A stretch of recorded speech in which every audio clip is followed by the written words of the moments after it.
Welcome, everyone. I'm Kimberly Boschman, and this is the Intentionally Intuitive podcast. In this episode, we are going to take a very specific look at karmic life path number 14-5. Before we get into it, though, I do want to mention this, as with most things on my channel, is a overview, right? It's a general review of the energy. If you want to know how these energies play more deeply within your own numerology report and how they may affect your own personal journey, then of course I highly recommend having some kind of reading or session with me, whether it's a numerology reading or a coaching session, to get a greater understanding of your own personal journey and the way that these energies may show up specifically for you. But the purpose of this podcast, the purpose of this episode, is to, again, take sort of a deeper dive into the energy of the 14-5 and just kind of highlight some of the ways that this energy may present itself, right? And then to kind of give you a better understanding of why the energies for the 14-5 may show up in a more sort of intense, amplified, challenging way than the 5 energy for people who have just the 5 or another influencing energy for their life path. The 14-5 carries karmic energy, and so this influences the journey in a very significant way. And so in numerology, we often put a lot of emphasis on the master numbers, so 11, 22, 33, even 44, 55, etc. And that's for good reason, right? However, I think it's very, very important to sort of dedicate some time and energy to those individuals specifically who have any of the karmic influencing energies in their life path. So these influencing energies are that of the 13-4, the 14-5, 16-7, and 19-1. There's also the less mentioned 26-8, which I will cover in this series. Now, I will be creating a series dedicated to these life paths to sort of help those on this journey to better understand maybe why life seems to keep knocking them down, no matter how often they sort of dust themselves off and try again. I do believe that, similar to the master numbers, there is a deeper commitment with these souls to not only atone for the past sort of karmic debt, but to also do something quite significant with that mastery, right? So mastering this energy in this lifetime and then doing something significant with that mastery. It's very similar to master level numbers, right? 11, 22, 33, etc. The paths of the master numbers and the karmic numbers can be incredibly challenging, but also wildly rewarding in sort of what we are able to give back once we master these influencing energies, right? And pay off any karmic debt from a past life. This includes spiritual and self-mastery. Now, I've already posted a detailed video on the 13-4 energy last year, so be sure to have a listen if you are a 4, and if you're not certain if you have the influence of the 13, because it will be significant for you. These influences follow us throughout our journey in a very significant way. So if you do have those influences, you're going to feel it. Now, and there's also several different ways that we calculate in numerology. I give a specific calculation in the readings, on YouTube and on my podcast. But when I do a reading, I actually use several different calculations. And through those calculations, we can come up with different influencing energies. And so that's why I say, if you're a 4 and you're not sure if you have, the 13, check out that video because I tell you what to do to figure it out, which pretty much includes asking me. And that's going to go for anybody that's got karmic energy. Now, this segment today will be dedicated to the karmic life path energy of 14-5. So this is relevant if you have 14-5, if it shows up in any significant placements within your chart, but it's very much sort of the belle of the ball energy if it's influencing your life path, right? So you can have it show up in your expression, in your soul expression, in your personality, in a variety of places within your chart. However, I've found that where we see this sort of the strongest tends to be when it's in the life path energy, because that's sort of the big energy that we're working with throughout our journey. So again, it's relevant if it shows up in any other areas. So if you do have it in other placements in your chart and not in your life path, this is still going to be relevant for you.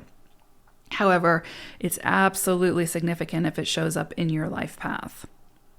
Now, if you're not sure if you have the 14-5 life path energy, like let's say if you're a 5 and you'd like to know if you want me to check that across the calculations, because again, there's several that we use in numerology, just simply leave your birthday information below. All I need is your full birthday, including the month, preferably written out.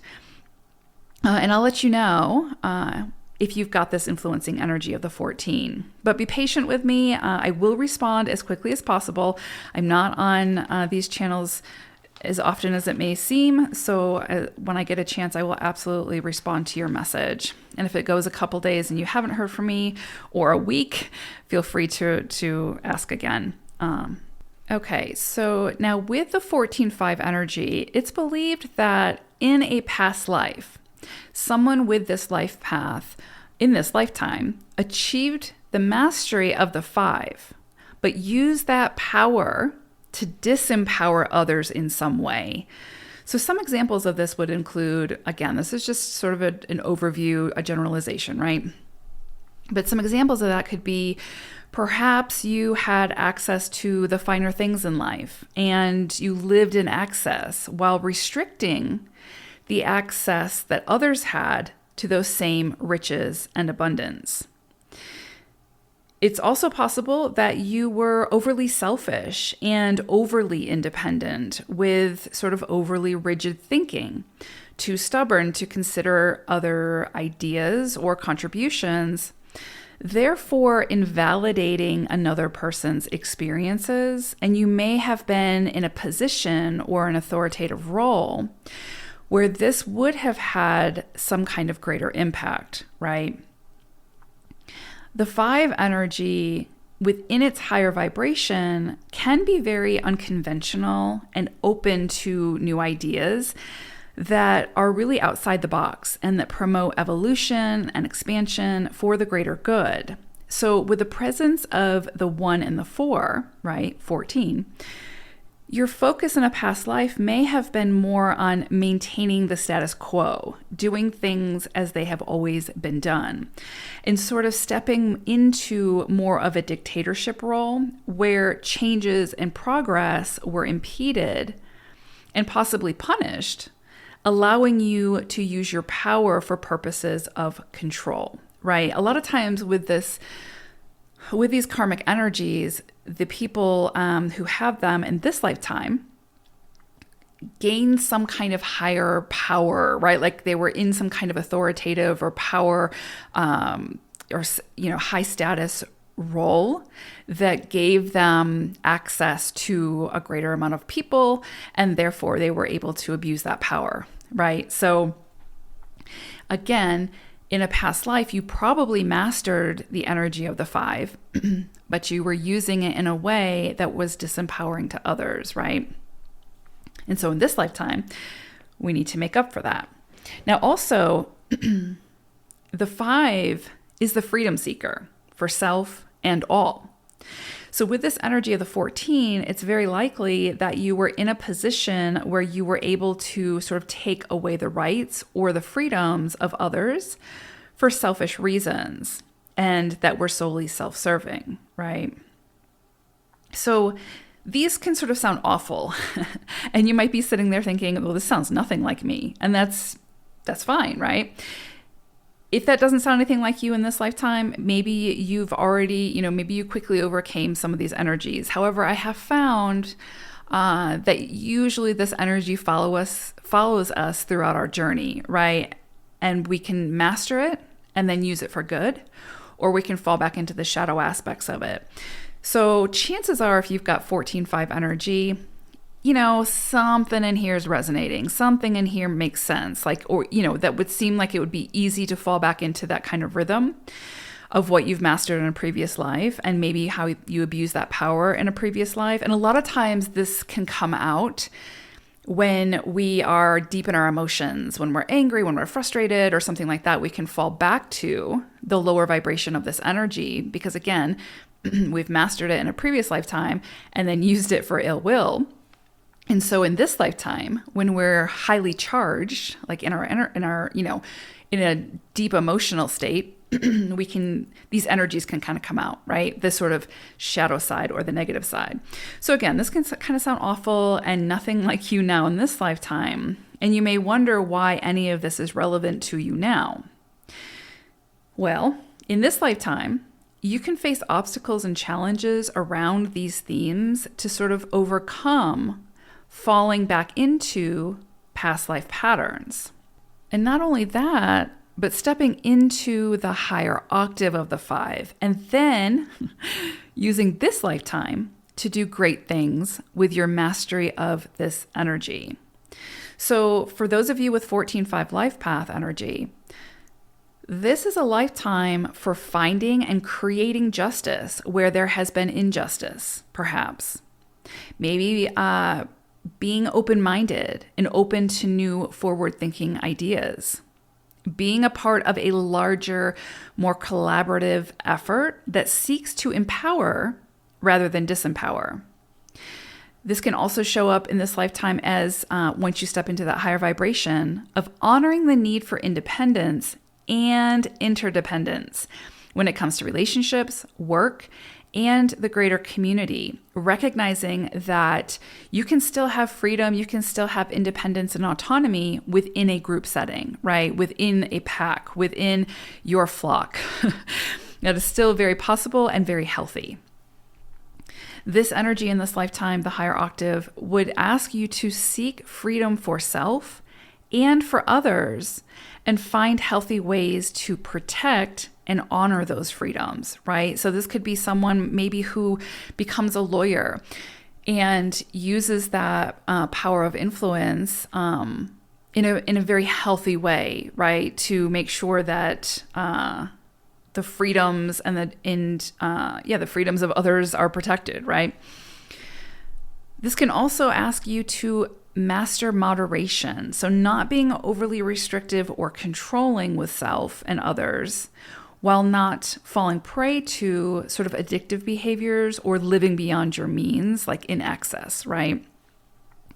This can also show up as achieving success and abundance, and then sharing and redistributing that abundance in a way that serves something greater than self, right? So again, in a past life, you may have been more selfish, more sort of self-driven, where you wanted the finer things in life and to experience life with all of your senses and freedom and all of those things without taking another person or other people into consideration, right? And that could include your family, right? Like not taking responsibility for your responsibilities in life. And so in this lifetime, you may see some of the challenges come up where you feel possibly overly restricted in some of those areas, until you can find a healthy balance, right? Until you can find a way so it's not self-serving, but you're not also overly restrictive, and you're showing up to your responsibilities in a very healthy way, right? And that includes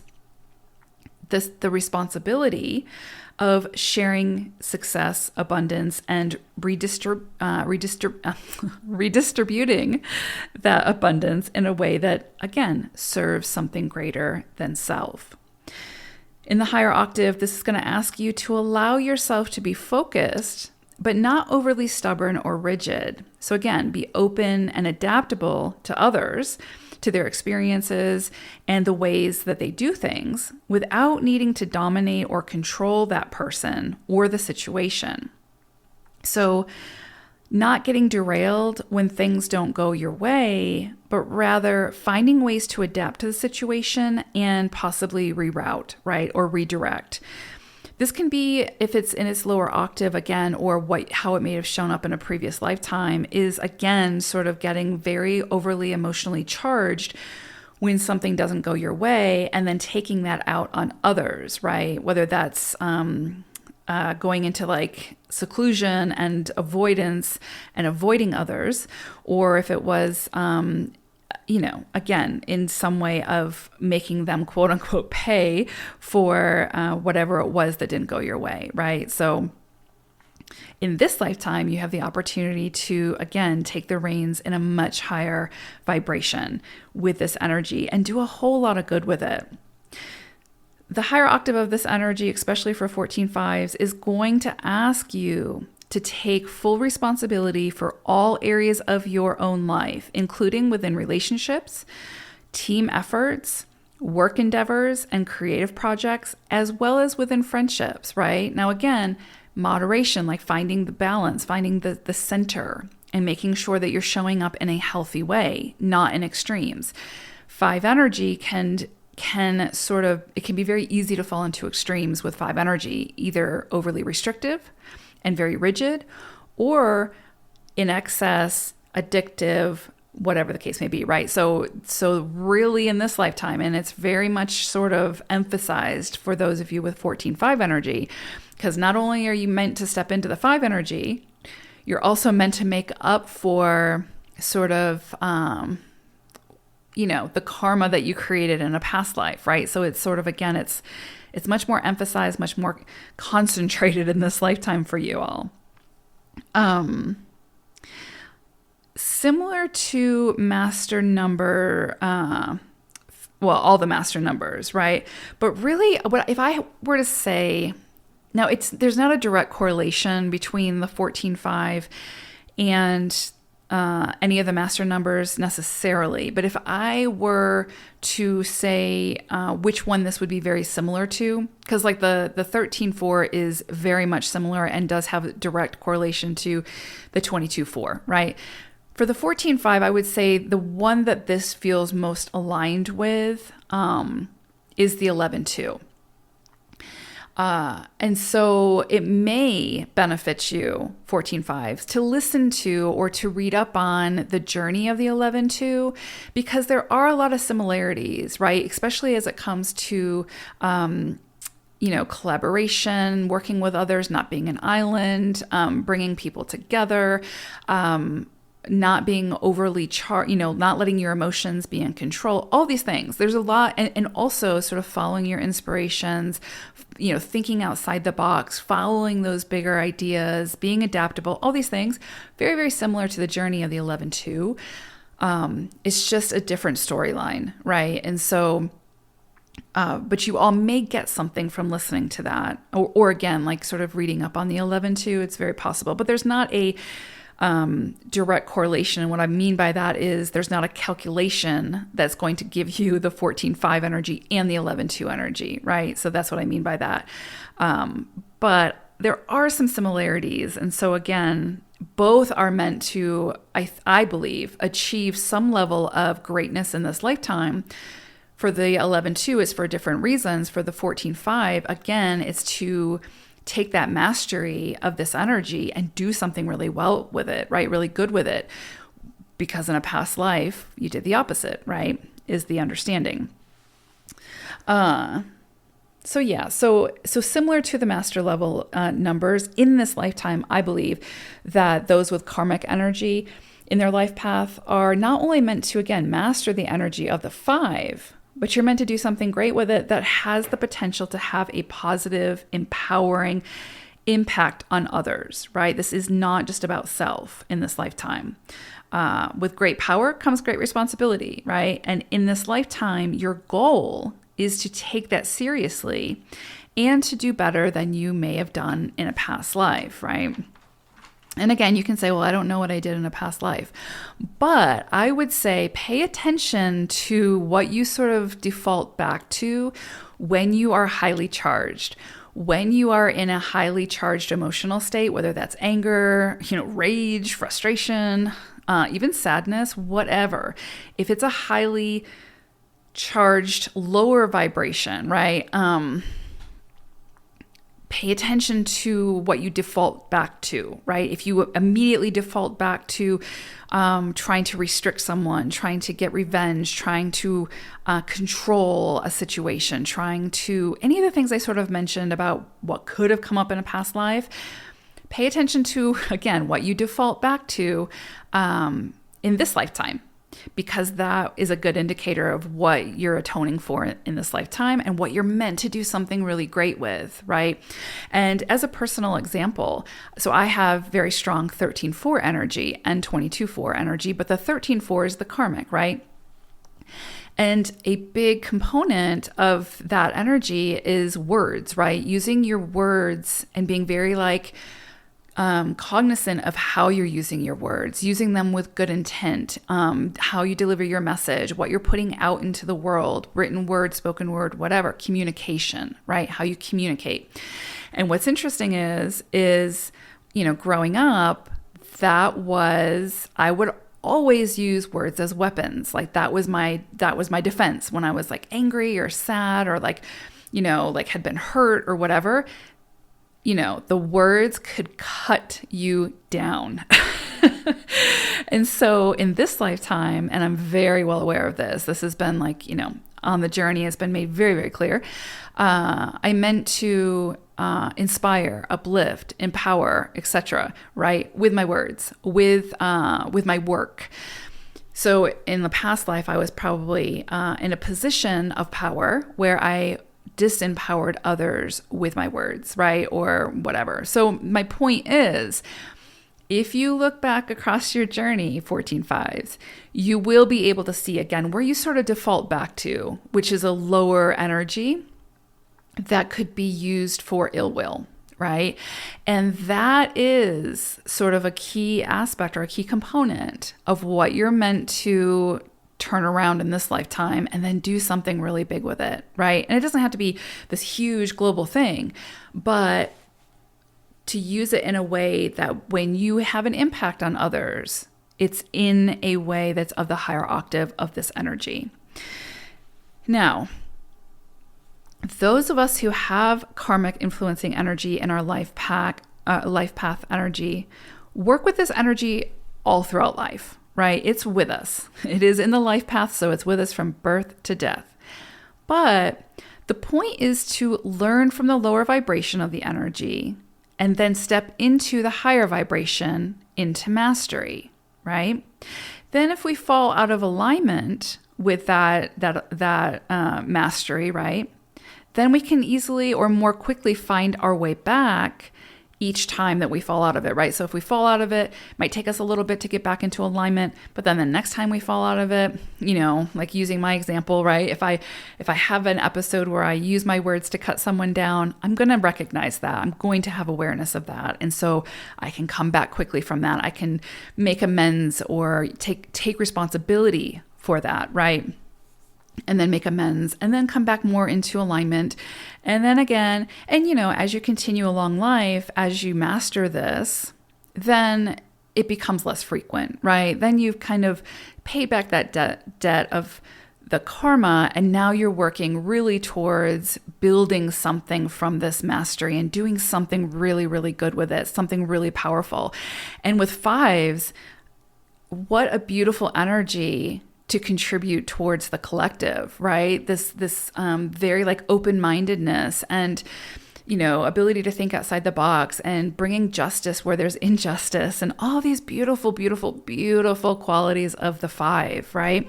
So big shoes to fill, but you all are very capable of doing that. And your soul is motivated to do that in this lifetime, which is incredibly beautiful, right? But it takes work. It takes effort, and there's going to be challenges that push us to do it. So that's why this journey can seem a little bit more challenging than potentially somebody who just has 5 energy that they're stepping into. So just keep that in mind. Let's see. So what else do I want to say about this? So the goal, of course, is to do great things with this mastery rather than falling into the old patterns of the lower vibrations. I know I mentioned that, but we've been there, we've done that. And though it's easier to do that, right? That is the default. So of course it's going to be easier to do that, but that's not what we're meant to do in this lifetime, right? So the goal is to do much better this go around, right? The more that we master this energy and do good with it, again, the easier and the more comfortable the journey becomes. The journey up to that point of mastery, however, can feel really relentless and as if the universe is out to get us. We can't win. We keep getting knocked down, and we're going to keep getting knocked down until we finally stand up and awaken to a new way of doing things, right? A deeper understanding of, oh, there is a better way to do this that can have a greater impact in a positive way, right? So, once we can stand up and awaken to these new ways of doing things that is much more aligned with a higher octave of our core life path, which in this case is the 5, then we just see things start to flow. We see things start to gel in a way that's much, much easier. Now, you're still going to have the bumps. You're still going to have the hurdles because the universe is going to be like, okay, do you have this? Like, are you good? You've mastered it. Are you going to fall back when things get difficult? Are you going to fall back to, the way things were, to the easy way, or are you going to continue to use this mastery, use this wisdom to create your space in the world and to have a positive impact on the world, right? When karmic energy is present, the journey can absolutely feel that much more challenging and amplified. Again, until we become fully aware of how we are meant to honor this energy within ourselves and then how we can do a whole lot of good with it, right? So as with everything, I believe that life will present us with exactly what we need, who we need, in order to sort of learn the lessons and to overcome the challenges that we need to in order to fully satisfy sort of that karmic debt and satisfy and master the energy of, in this case, the 14-5. Then life, once done, once we've mastered that, or at least fallen into alignment with it, then life will start to present us with the opportunities to share that magic with others, to do great things with it, right? Our job then becomes to say yes to those opportunities. And what are we going to do with this power, this our place in the world? What are we going to do with that platform, whatever that looks like? And it doesn't have to be this huge, far-reaching thing.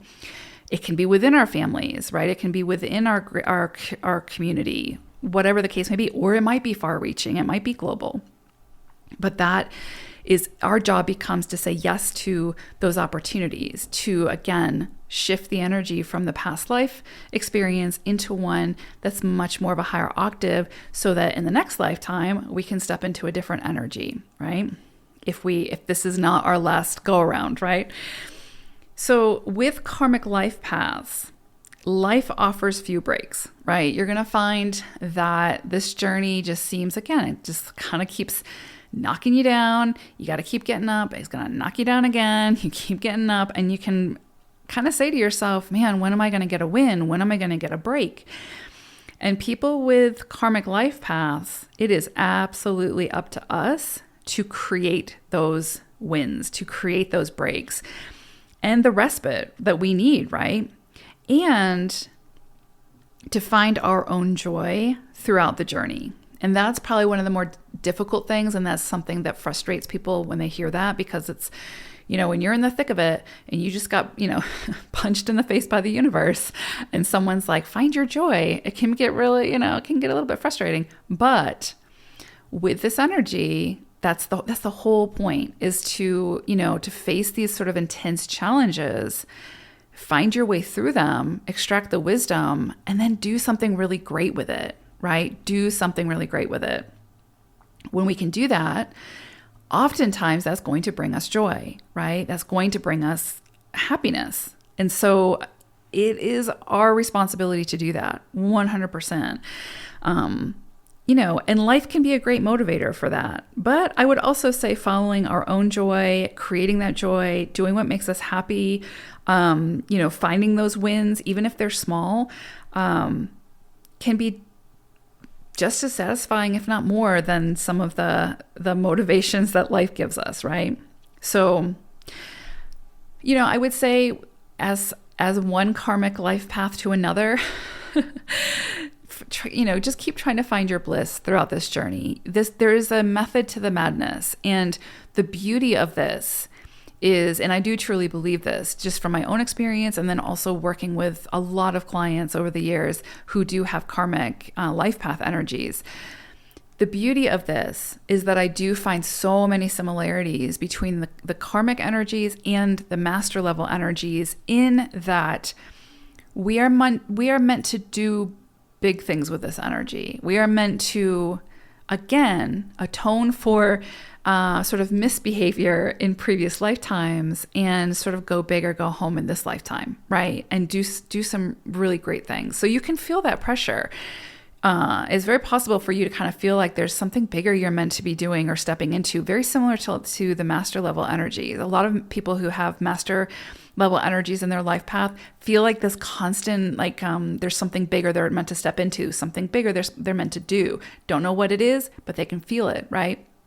It's very similar for people with the karmic energy as well. It just feels like there's something bigger you're meant to step into. And again, it's like you're supposed to go all out in this lifetime to do some great things with this mastery, right? So it really is, though it's challenging, though it seems relentless, it is incredibly, incredibly beautiful. And so again, this is just a general overview. So if you want to know sort of how this could be really impacting your journey and sort of what you're meant to be doing with it, because there's a lot that plays into this. We would look at your expression energy. We would look at your heart's desire. We would look at your maturity energy. We'd look at a lot of different things to kind of see, how are you really meant to use and integrate this energy in this lifetime? How are you meant to step into this and then really make it your own and do something powerful with it? And we can look at that through your chart. So again, I would highly recommend, especially if you have karmic level energy, I would highly recommend a personal reading to dive deeper into that and just to kind of get a better understanding. I would say a great number of my clients are either master level energies or karmic level, because the journey is so challenging. And, sometimes it helps to understand or, have that roadmap to know, okay, this is the goal. How am I going to make it my own and step into it the way that feels right for me while also serving others? So 14/5's beautiful energy, the potentiality of what you can do in this lifetime and the goodness that you can bring to the world is just astronomical. It's hard to even put it into words. And you're up for the challenge. You are up for the challenge, but you've just got to take your life by the reins and, keep getting up, keep going forward, because you will overcome the challenges, and what you extract from that will assist you in your journey forward and whatever it is that you're bringing and birthing into this world. So incredibly beautiful energy. I acknowledge the challenges though. And, like I said, I'm right there with you. So I hope this was helpful. And again, if you'd like, more information, more personal information, book some time with me. My information is in the description box below. And yeah, I look forward to working with you. And if not, then I will see you here again soon. Take care, everyone. Bye for now.